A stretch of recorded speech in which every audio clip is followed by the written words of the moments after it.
What's going on, everybody? It's Tom. And it's Jamie. Welcome to the Chronicles of Podcast. The Chronicles of Bloodstock 2024. Hello, I'm Joshua. I play drums in Route Zero. My name's Jack. I play keys and sing some loud, shouty shit in Route Zero. My name is Wren, and I play guitar in Route Zero.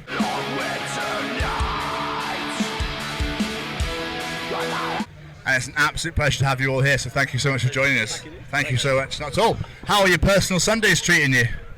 Very warm. Very warm. Super warm. Yeah. Oh, Sahara-like conditions. Love it though. It's good. It's a good challenge. I think what we do in the UK, you just go, what the fuck is that? Yeah, literally. What is going? Why am I hurting all of a sudden? We're goths from South Wales, we don't like the sun at all. We have rain and sheep, nothing else. Yep. I didn't pack any shorts. I'm screwed. It's just all cargo, mate. As if you brought sheep up. I mean, don't insult yourselves. You know what I mean? Let's keep our love lives out of this. I'm in a happy, committed relationship, thank you. So am I, with the sheep. We don't condemn sheep shagging on this show, just to let you know. We don't know. If that's what you do in the deep valleys of Wales, then that's entirely up to you. Anyway, how was the set? Oh, it was awesome. Yeah, really, really good. We had really good crowd reception. We got a circle pit going, which was awesome. But yeah, the biggest crowd we've ever had. It's this unbelievable that we're even playing Bloodstock. It still doesn't feel real, you know. Yeah. Second that, oh my god, the amount of energy, it was pure, it's ecstasy at one point. Going on, it was just so much, just being pumped up. Yeah, loved it so much. It is kind of without doubt the most insane thing any of us have ever done. Because we're just a group of friends from Cardiff. We play at our local rock bar. We do support slots, and then through Metal to the Masses, somehow we're playing Bloodstock, and we don't know how that happened.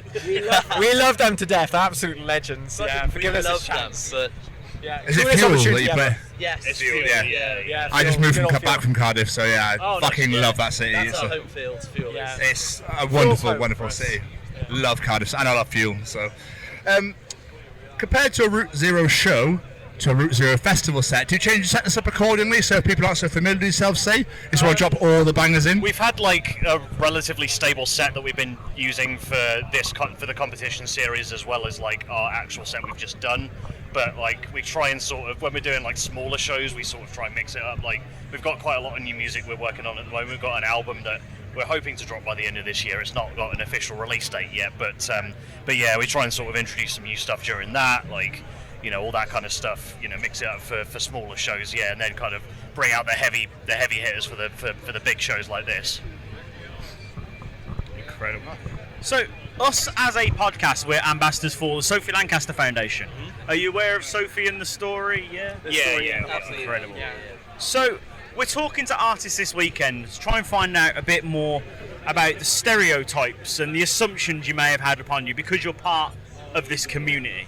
Not necessarily just when you were younger, although I can guarantee we were all treated like shit when we were younger because of the music we listened to. But even today, is this something you've experienced where you've been treated differently because of this? To an extent, I think it depends on where you are. If you're in a big city, it doesn't really feel like that much, but when you're in the sticks a little bit more, you kind of get more kind of eyes looking at you weirdly, you know what I mean? So I think it depends on where you are.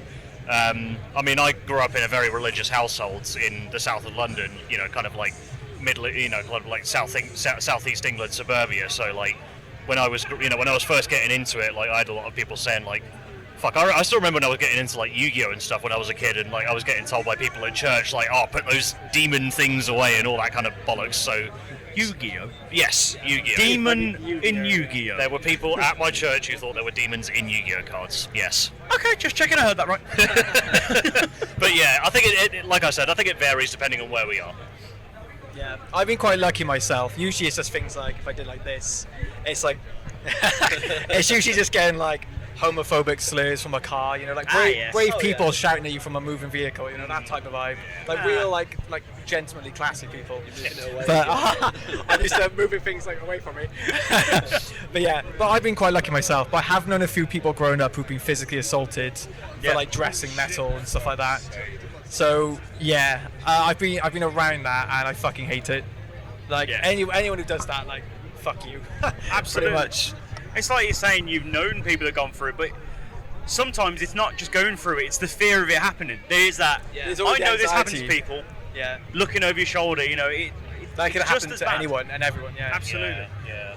The other thing that we're asking people as well is, because obviously when we were growing up, and you go back to 2007 when Sophie was growing up, fast forward to 2024, it's a very different world. It's a very different landscape out there now. Do you think it's easier to be part of this community now, especially younger people, to get into this alternative community? I think to an extent, yeah. Like I think things have improved. Like I think things could still be better, but yeah. Like I mean, maybe it's just because I don't really, because like a lot of like the you know a lot of stuff that I saw when I was first getting into metal was on social media, on the internet and stuff like that. And I mean, I don't really pay much attention to that kind of shit anymore because honestly, like I've just got better things to do with my life than doom scroll all day. So yeah, like, but I mean, you know, so maybe I'm speaking from a point of ignorance, but like generally speaking, when you come to a festival like a festival like this, or like just walking around generally, it does feel like people are generally like they don't seem to care as much for it. I mean, unfortunately, there are other reasons that people, you know, sort of, there are other things that people have found ways to discriminate people for, which we're not on board with either, for you know, for a variety of reasons. You know, discrimination sucks regardless of what it is, as far as I'm concerned. So yeah, but yeah, I think things have changed for the better, but there's still like ways we could improve. You know. Yeah, fully agree. Definitely. Absolutely. There's still a lot of progress to be made, but it's being made. Yeah. A slow progress, but oh, sorry. I'm so bad with this. Sorry. A slow progress, like a He-Man. A slow progress, but it's still progress. Like it's getting there. But a lot of work to do. Bringing it back to you guys, you are here because you won Metal to the Masses in South Wales. What was that moment like when you had your name called out? I think I froze for about 20 seconds and thought Yeah, I don't think even knew what was happening at that point. Nothing compares. It was like the best ecstasy ever. You know, like I've never done heroin, but I don't think it compares. To be honest, there's probably a lot of people who don't do heroin. Definitely join a band and do that. that's a better use of your time. But that was euphoria. Yeah, so go that route. That's cooler. That was fucking amazing. It was probably the most insane thing we've ever done until about 20 minutes ago when we did that. When it all paid off. I just got this image of them calling your name out and you just stood there. Like, oh yeah, it was us. Yeah. I mean, they shouted to us, get on the fucking stage. Yeah, I'm like, oh yeah, cool, we have to go up. But yeah, incredible. So cool. Moving forward though, what's going on with the band in the future? What have you got coming up? So so we're working on a new album at the moment. We're waiting for it to be mixed and mastered. I won't say anything more about that because we've got no like official release date or like anything else about it, you know. But yeah, we've got that. Got a couple more shows coming up this year as well. We're going to be playing at One for Sorry Festival in Plymouth, which we're really excited for because we're going to be joining some great bands like our friends in Moon Reaper, who we've played with a couple of times before. Countless Sky is a band that I've been a fan of for a couple of years that I'm really excited to see. And then we've got a couple of other gigs around South Wales. We're doing one with Alcapath. I think we're playing in. I don't know because it's not been announced yet, so I don't think I want to. I don't want to say anything about that one either. But we're playing other gigs with other people, so just keep an eye out on our social medias. Go and follow us at Route Zero Official on Facebook and Instagram. Oh, I love when people get in a cheap plug. Makes my heart happy. It has to be done.